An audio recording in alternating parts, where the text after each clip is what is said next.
Sa ibang balita, patong-patong na reklamo ang isinampa ng isang grupo sa Office of the Ombudsman laban kina dating Finance Secretary at ngayon Executive Secretary Ralph Recto at dating PhilHealth President at CEO Manny Ledesma.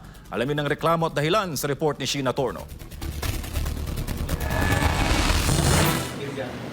Pasado alas 8 ng umaga araw ng Lunes nang dumating sa Office of the Ombudsman ang mga kinatawan ng Save the Philippines Coalition. Layunin ng grupo na maghain ng mga kasong plunder, graft, malversation at grave misconduct laban kina dating Finance Secretary Ralph Recto, na kasalukuyang Executive Secretary, at Emmanuel Ledesma, na dating nagsilbing President at Chief Executive Officer ng PhilHealth. Ugat ng reklamo ang idineklarang iligal ng Korte Suprema na paglilipat ng 60 billion pesos na reserve funds ng PhilHealth sa National Treasury noong 2024 upang pondohan umano ang iba pang programa ng pamahalaan.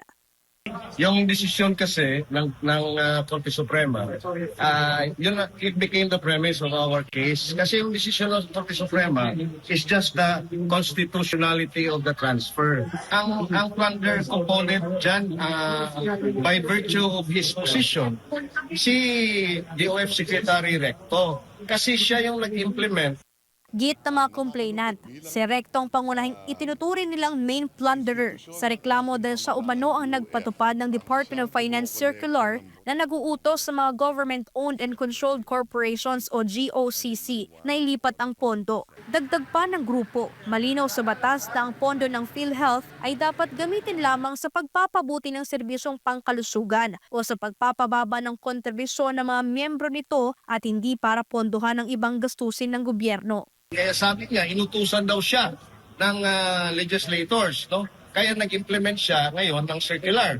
At kahit labag sa batas ng PhilHealth Charter at ng Universal Health Law, the mere circular ay yun ang nag-violate. Dapat ang reserve funds ay idideposito mo sa mga interest-bearing government bonds o corporate bonds. Hindi i-align doon sa program funds.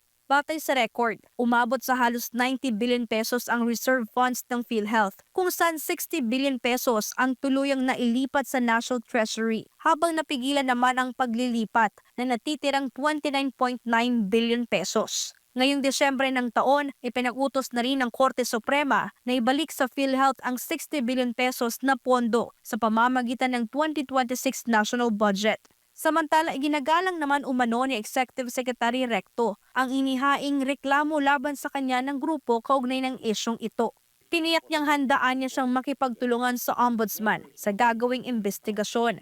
Dagdag pa nito, sinunod lang niya ang utos o mandato sa kanya ng Kongreso sa pag-remit ng hindi nagamit na pondo ng PhilHealth. Bukas naman ng SMNI News sa magiging panig ni dating PhilHealth President at CEO Emmanuel Ledesma laban sa akusasyon ng Save the Philippines Coalition. Para sa Diyos at sa Pilipinas kung mahal, ito si Sheena Torno, SMNI News.